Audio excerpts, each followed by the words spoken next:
Hello guys, আসসালামু আলাইকুম। আশা করি সবাই ভালো আছেন। আজকে আমি চলে আসলাম, আমার আব্বা আজকে গোজালু উঠাবে, তাই দেখব।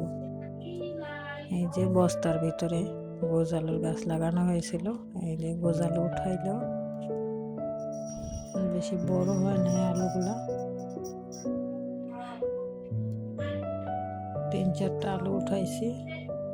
তারপরে আমার আম্মু এগুলা ভালোভাবে ধুয়ে পরিষ্কার করে নিতেছে, ছিলে নিতেছে।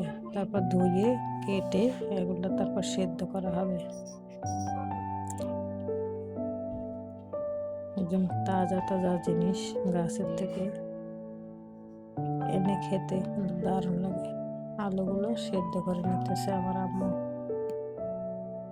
সেদ্ধ করে একটা ঝুড়িতে পানিগুলো সেঁকে নিল।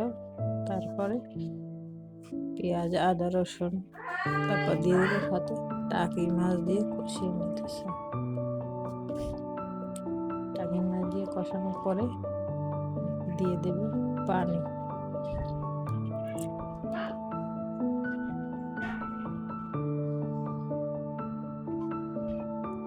পানিটা দিয়ে দিছে। পানিটা যখন ফুটে আসবে তখন দিতে হবে আলুটা। এর আগে ঠান্ডা পানিতে আলুটা দেওয়া যাবে না, তাহলে আলুটা শক্ত হয়ে যাবে, সেদ্ধ হবে না ভালো করে।